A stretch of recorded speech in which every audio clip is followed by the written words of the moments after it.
رات کا کھانا 8:30 بجے تک کھا لیا گیا۔ کھانے کے فوراً بعد ہمیں ایک ایک سیاہ لمبا انڈرویئر اور ایک ایک سیاہ رنگ کی پورے بازوؤں کی بنیان دی گئی۔ ہم نے بوٹ بھی اتارے اور کپڑوں کے امرا اپنے بیگوں میں رکھ لیے۔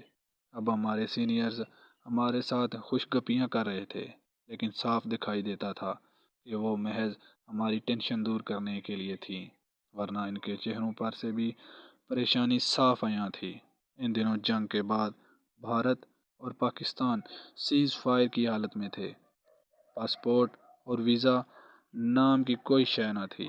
بارڈر پر دونوں اطراف افواج کا اجتماع تھا۔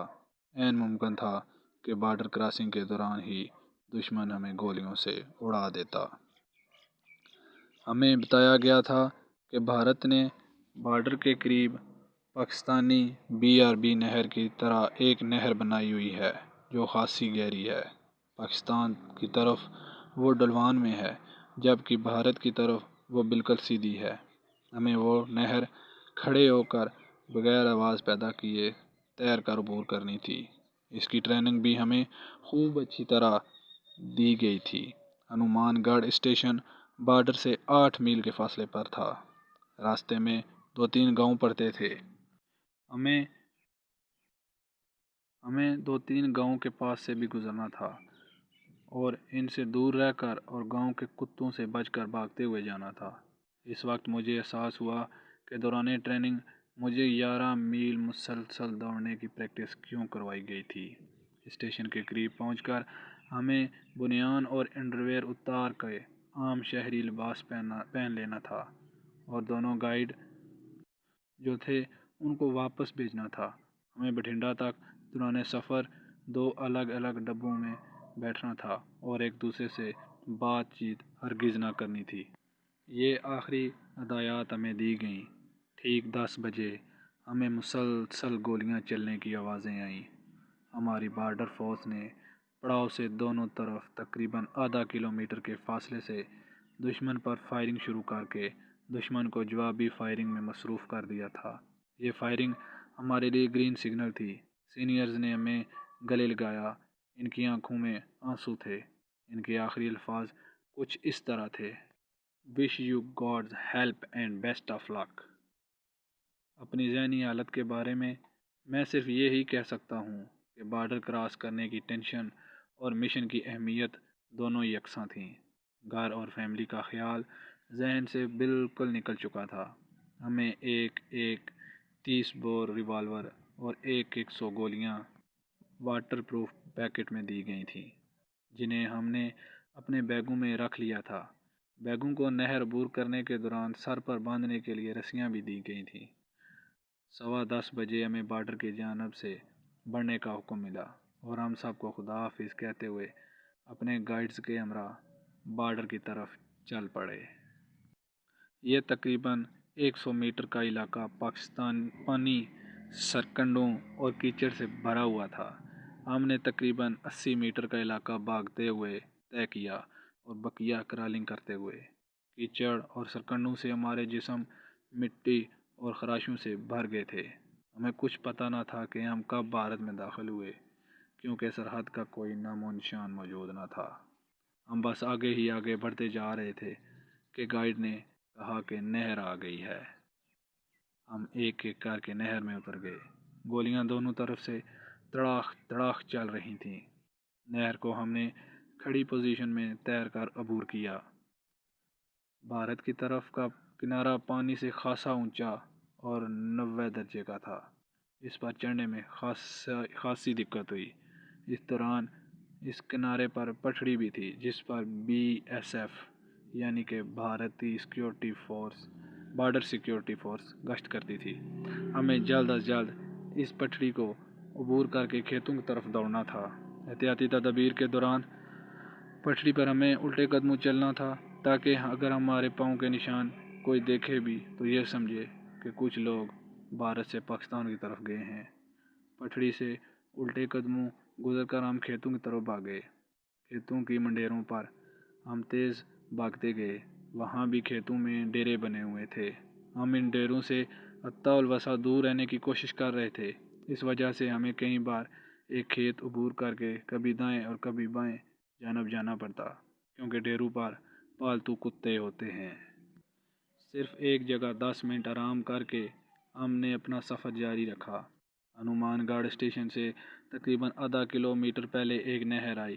ہم نہر میں کود پڑے، اچھی طرح سے نہانے اور جسم کی آلودگی دور کی، اور انڈرویئر اور بنیان سے جان چھڑائی اور سویلین لباس پہن لیا۔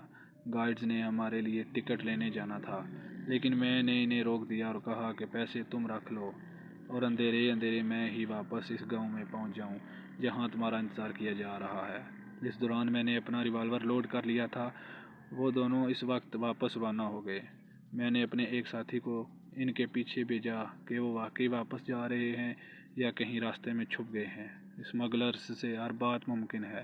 میں نے ساتھی کو بھی اپنا ریوالور لوڈ کرنے کو کہا، اور اگر یہ ذرا بھی ادھر ادھر ہونے کی کوشش کریں کے بعد میرا ساتھی واپس فوری گولی مار دینا۔ بتایا کہ وہ اسی راستے پر بھاگتے ہوئے جا رہے تھے۔ اسی اثناء میں دور سے گاڑی کی وhistle کی آواز آئی اور ہم نے اسٹیشن کی راہ لی۔ یہ بٹھنڈا جانے والی گاڑی تھی۔ بالکل چھوٹا سا اسٹیشن تھا اور ابھی الکال کا اجالا ہوا تھا۔ ہم 4 ساتھی اسٹیشن سے ذرا فاصلے سے پٹڑی کی دوسری جانب، اور 5ویں ساتھی ٹکٹ لینے اسٹیشن کی طرف چلا گیا۔ گاڑی غالباً 1 یا 2 منٹ وہاں رکی۔ ہمارے ساتھی نے ٹکٹ لے کر گاڑی کی دوسری طرف ہمیں اشارہ کیا اور ہم دوسری جانب گاڑی میں سوار ہو گئے۔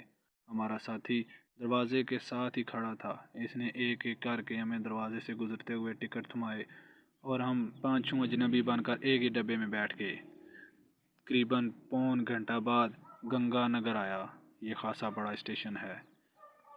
ہم ایک ایک کر کے اترے، اسٹال سے پوریاں اور چائے کا ناشتہ کیا اور پھر 2 الگ الگ ڈبوں میں بیٹھ گئے۔ اب ہماری منزل بٹھنڈا جنکشن تھی، جہاں سے ہم نے دہلی کے لیے گاڑی پکڑنی تھی۔ بٹھنڈا مغربی بھارت کا بہت بڑا جنکشن ہے۔ گاڑی بٹھنڈا پہنچی تو ہم اسٹیشن سے ایک ایک کر کے باہر آ گئے۔ اب ہم سرحد سے خاصی دوری پر آ چکے تھے۔ بارڈر کراس کرنے کی ٹینشن بھی کچھ کم ہو گئی تھی۔ شہر چھوٹا سا تھا۔ ہم نے بازار سے شیونگ کا سامان خریدا اور سگریٹ لیے۔ وائرلیس سیٹ بھی خاصی پریشانی کا موضوع بن رہا تھا۔ ایک ہی بیگ میں ذاتی سامان اور وائرلیس تھا، اور اسے سنبھالنے کی ذمہ داری کو ہر بار بیگ کھولتے وقت گھبراہٹ کی وجہ سے مشکل پیش آ رہی تھی۔ لہٰذا ہم نے ایک بیگ وائرلیس سیٹ رکھنے کے لیے خریدا، اور دہلی کی طرف سفر کے دوران اس بیگ کی نگرانی ہم سب نے بانٹ لی۔ شہر کے ایک ہوٹل سے ہم نے کھانا کھایا اور پھر اسٹیشن کی طرف پلٹ آئے۔ ویٹنگ روم میں ہم نے شیو بنائی، نہائے اور اپنا حلیہ درست کیا۔ میں نے ساتھیوں کے مشورے سے فیصلہ کیا کہ بجائے کسی ایکسپریس یا پنجاب میل کے ہم پیسنجر ٹرین میں دہلی کی طرف سفر کریں گے، تاکہ راستے میں مختلف اسٹیشنوں پر رکتے ہوئے جہاں تک ممکن ہو وہاں کے حالات سے باخبر ہو سکیں۔ فاسٹ پیسنجر سپیر 3 بجے دلی کے لیے چلتی تھی۔ ہم نے اپر کلاس کے ٹکٹ لیے۔ بٹھنڈا اسٹیشن پر ہم نے ایک ملٹری ٹرین دیکھی جو تقریباً بارڈر کی طرف جا رہی تھی۔ ہماری گاڑی پلیٹ فارم پر آ گئی اور ہم ایک ڈبے کا انتخاب کر کے اسی میں اکٹھے بیٹھ گئے۔ فیصلہ یہ ہوا تھا کہ وائرلیس کا بیگ اوپر کے برتھ پر رکھا جائے اور جس کی ڈیوٹی ہو وہ اس پر سر رکھ کر خود کو سوتا ظاہر کرے۔ ٹرین مقررہ وقت پر روانہ ہوئی۔ پیسنجر ٹرین میں سکھ مسافروں کی اکثریت تھی۔ ایک عجیب بات محسوس ہوئی کہ سکھ مسافر بھی خاموش اور مایوس سے دکھائی دے رہے تھے، ورنہ سکھوں کی تو عادت ہے کہ جہاں بھی 2 سکھ موجود ہوں وہاں کہکے اور اونچی آوازوں میں باتیں لازمی کرتے ہیں۔ یوں محسوس ہوتا تھا کہ بھارتی پنجاب کے سکھ اپنی آزادی کی منزل 71 کی جنگ سے وابستہ کر بیٹھے، اور ان کا یہ خواب پورا نہ ہو سکا۔ پھر وہ ہمیں ہندو سمجھ کے محتاط اور متفکر سے دیکھ رہے تھے، متنفر ہوئے دیکھ رہے تھے۔ میں نے 2-3 بار ان سے بات کرنے کی کوشش کی، لیکن ہر بار نہایت مختصر جواب دیا۔